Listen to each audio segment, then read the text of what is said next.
I know I seen Jessica on there. So we're going to, okay. Yeah, there's a lot of good information on that, kind of outlined. And then there's another one in. Yeah, April 19th, I think, yeah. So it was the UCCI kind of put that on. They did a pretty good job on laying out everything. The issues that we've got this year is that basically the reapportionment has to be done by July 1st, according to state statute. Obviously, we don't have the census data. That's not coming until September, I believe.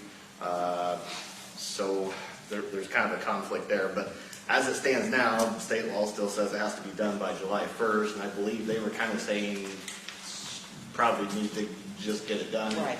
If nothing gets done with the state, then you're still stuck with July 1st. So anyways, so that's kind of where that's at. Now, the first step of that obviously is going to be you have to determine the number of people you're going to have on there, because you can't determine the number of districts that you're going to have until you know how many people you're going to have on there too. So, this paper here, I don't know what everybody's got, if it's in color or not. I emailed it. Okay, all right. So if you got in color, I kind of tried to put the data together that way so it's a little easier to make sense, and there's a couple of copies out there too. So I worked on this actually a little bit last year. I know some people read books. I like reading numbers. That's weird, I know, but they kind of tell a story. So I'm just going to kind of lay out some stuff that I found. I didn't go into this with any bias or anything. I just wanted to kind of see. So the first 2 pages of this, you got kind of the rainbow colors up top here, and then the next page. This is just Shelby County compared to like a statewide comparison. So if you're looking at this here, Shelby County's these numbers. Right above that, you've got the statewide averages. So I looked at population. We looked at the number of board members that are per county, the number of people that are represented per member, meaning like for each person that sits in here, how many citizens that do each of us represent. And then I kind of took all the numbers, and then if every county was 100,000 people, how many board members would they have in that case? So obviously, we would have to get to 100,000. We've got to have 5 times as many of them to get there. So here's what I kind of found. So for Shelby County, there's 102 counties in the state. We're ranked number 52 for population. So we're right in the middle as far as population goes. The average for the state is 124,000. Keeping in mind, farther you get north, there's some big counties, so that brings that average up too. And that's kind of the red section there. The yellow section, this Shelby County ranks 16, so we're way up on the list out of 102 counties for the total number of board members. So we've got 22 here. The state average is 13, so we're obviously 9 above there. And then, so we get to the green section. That's how many people are represented by each board member that's here. Each board member here represents 983 people. The state average is 7,620. And then the last section here, if we adjust everything for, we'll say every county has 100,000 people. We rank number 8 in the state for that. So if we jumped up our population and our board members increased with that proportionally, we'd have 102 board members in Shelby County. If we had 100,000, that'd be a lot, right?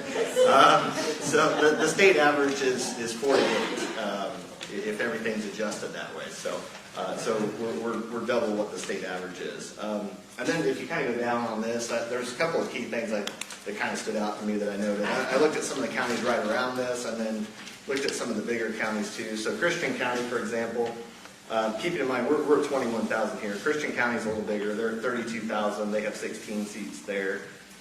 Coles County is 50,000. They're over double the size. They've got 12 seats. Bumping back up to Champaign County too. They do have the same number of board seats there as 22, but they've got 209,000. So they actually have about 10 times the population of Shelby County. And then Cook County has 5.1 million people, and they have 18 seats on their board, which is 4 less than here.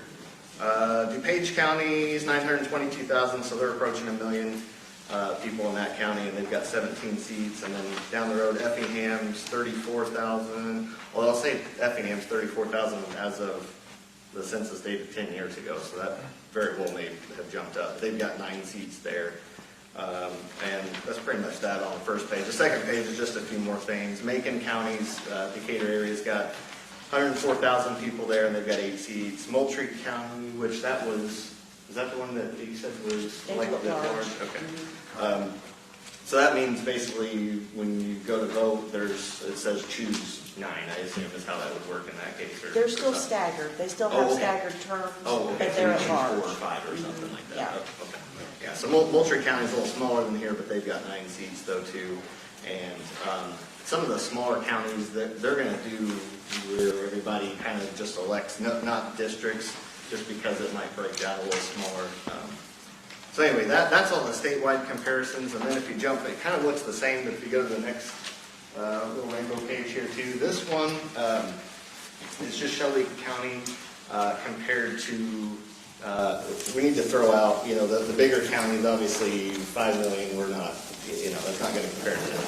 So this was give or take 11,000 of Shelby County size. So this goes down to 10,000 up to about 33,000 then.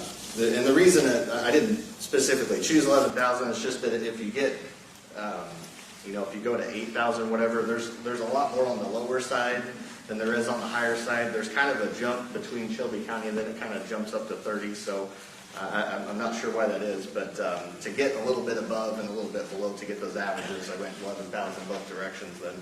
So that kind of narrows it down to just 42 counties then. I don't mean to be facing the wrong way from everybody, but so 42 counties are comparable to Shelby County, like give or take 11,000 population. And the comparisons kind of go the same in the red area there. So out of those 42 counties, Shelby County would rank 7th for population on that list. So we're in the top quarter out of those 42 for population. Then out of those other 42 counties, we would actually rank first for the most number of board members, the 22 seats. The average for these 42 comparable counties is actually 10 seats. Going to the green section there, that's the fewest people represented per each board member. Okay, we'd be ranked second out of 42 counties. So there's only one county that would represent fewer people per seat than out of these comparable counties. So ours is 983. The average for these comparable counties would be 2,500. So each of those seats typically, would represent about 2,500 people then. And if you look at the population of Shelby County, if you divide that out, that would be equal to about 8.5 seats is what that amounts to. And then the last one there, if we adjusted to the 100,000 population, we'd be ranked third. We'd still have the 102 board members. The 42 county average would be 56 there. So, and then one thing too I learned from that conference there too, they had some cases on where they redistrict or whatever, as long as they were within 10%, like as far as population, that was okay. If they got, you started dumping too many into this district and too few in there, then you had some problems. Ours was done correctly, so we're at 10.6% is the biggest difference between the highest and lowest district. I don't see where our county would probably have changed the districts, the population too much. I think you might see that more where there's a bigger city, a growing area or something. I don't foresee ours would change too much. So as far as those, I don't think are going to be any problem. So and that's all I've got on that. Hopefully that makes sense. And if anybody's got any questions on